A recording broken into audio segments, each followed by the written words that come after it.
What's up, everyone? Jeremy here from MTGHeadquarters.com, giving you a little deck tech of my current mono green devotion build. This is an extremely popular build at local FNMs. It's really popular on MTGO right now.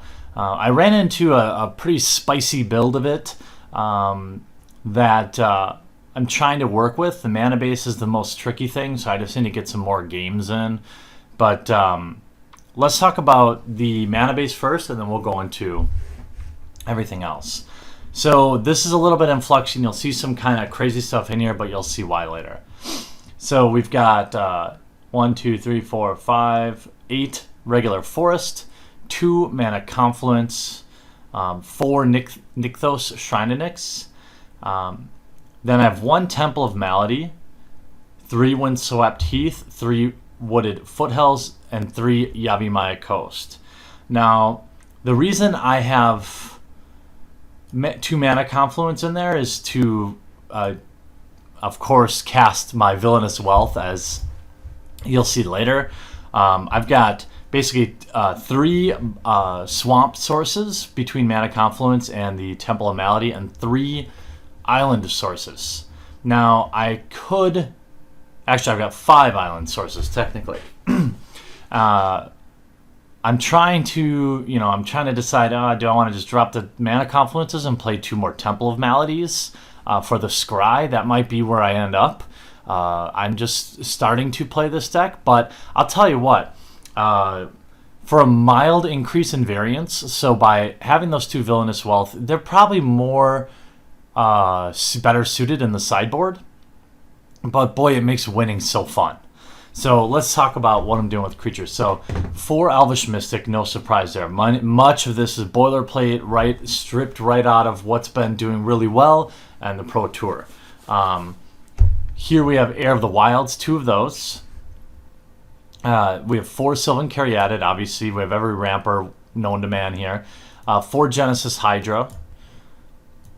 3 Reverent Hunter. Now, this card normally is kind of crummy. It's okay. You really don't want to be casting it on turn 3 for 3 or 4. You know, you want to be casting it when you've got a couple Arbor Colossus out there and things like that. 4 Corsair Crufix. Now we've got 2 Villainous Wealth. I know this is extremely greedy, but when you have the ability to produce like 15 usable mana on turn 5 or 6, and with the sheer power of creatures, I mean, there have been times I've cast this thing for like 4 and taken 2 Siege Rhinos out of an opponent's Abzan mid-range deck and cast them on my side and gained 6 life, and he lost 6 life. So I mean, it can be an absolute blowout. Sure, sometimes there's a dead card in your hand, but that can be true for a lot of things. I mean, put it this way, drawing a Caryatid on turn 6 or 7 is pretty useless. I would much rather be drawing Villainous Wealth, right? And I forgot earlier when I mentioned blue sources, I have the Caryatid for swamps and islands. So I mean, the variance is so low in terms of having Villainous Wealth at a time in which I want to cast it and not having the mana for it is almost never the case. If I end up in a very aggressive matchup, I end up boarding them out for things like Nylea's Disciple, which is extremely powerful in this deck, especially, I mean, that you cast Nylea's Disciple once and you're basically out of burn range. I mean, it's just over against burn. Burn cannot beat this deck. Maybe in turn 1 or game 1, but once you board those in, it's so hard to overcome. Then we've got finishers of 2 Nylea. Really, Nylea is great, obviously. Late game is just good all the time. Many times I'm casting it off a Nykthos and paying no mana to cast it. Swinging in with like an Arbor Colossus and Reverent Hunter's gigantic, with trample kind of thing. So it's really good obviously for the trample. That's how I most often use it. Very rarely is it out there and I'm using it to pump something. I mean, here and there, it's got value long game, but it's more efficient as a finisher. 4 Pelucanos, obviously. 3 Arbor Colossus. I've got 1 in the sideboard, making a total of 4 in the deck. 3 Nissa Worldwaker, all main boarded, and 1 Hornet Queen. Hornet Queen is excellent. It's just a way to flood the board, and it's just good. I mean, it's good when you're ahead. It's good when you're behind. It's always good to be casting Hornet Queen, I think. Then let's talk about what we've got going on the sideboard. Now, this is an absolutely boilerplate sideboard, so I'm definitely doing some work with this. This is super, just, 1 Arbor Colossus, 4 Nihilist Disciple, 3 Citizen Tactics. It's very good for removal, and it can be a blowout. You can just give all your creatures +1/+1 if you want to. You can, it is absolutely some of the fun stuff you can do with Nykthos, Shrine of Nyx, in this matchup, just generating huge amounts of mana, and you can just have a ton of fun with it. We've got a couple Back to Natures to kill off some coursers, or not coursers, but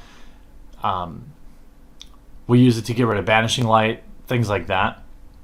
Hunt the Hunter, 3 of those for the mirror match, and 2 Phyrexian Revoker. I think I may drop these. It's a good, situationally, it's very good to shut down something that has activated abilities that you're dealing with. But also having an extra Hunt the Hunter is great, because this deck really, the mirror match is really white knuckle. It's pretty hilarious. You're both just casting gigantic creatures, and there's no way to really turn the tide without something like Hunt the Hunter or Citizen Tactics, outside of having a variance in their mana or something like that where they get stuck on mana. It can be very difficult to just win out. And that's also why I like to add a little spice, little HQ sauce with the Villainous Wealth. It's at the expense of, maybe a 4th Arbor Colossus and a 4th Nissa Worldwaker. But, boy, you can just really blow someone out. And I don't know if any of you out there playing Mono Green Devotion, and if you've seen the Villainous Wealth variant kind of floating around your FNM. But if you are playing Mono Green, I suggest just trying it out. It's fun.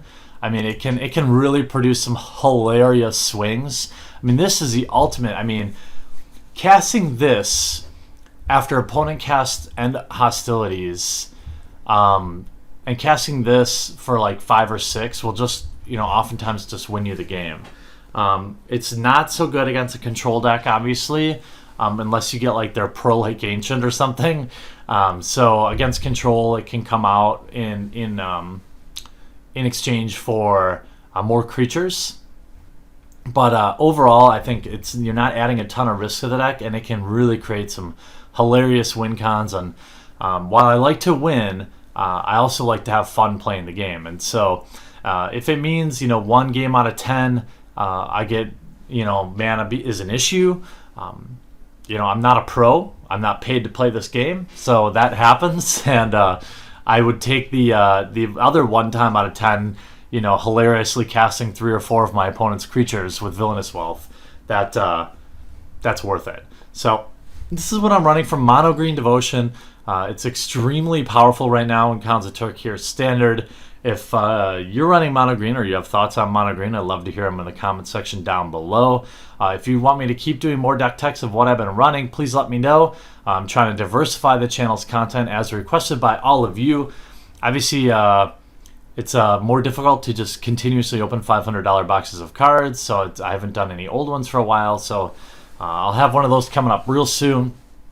And in the meantime, you can catch me streaming this deck live on twitch.tv/MTG Headquarters. I'd love to have you there. I stream on Tuesday and Thursday evenings, 7 p.m. Central to about midnight Central.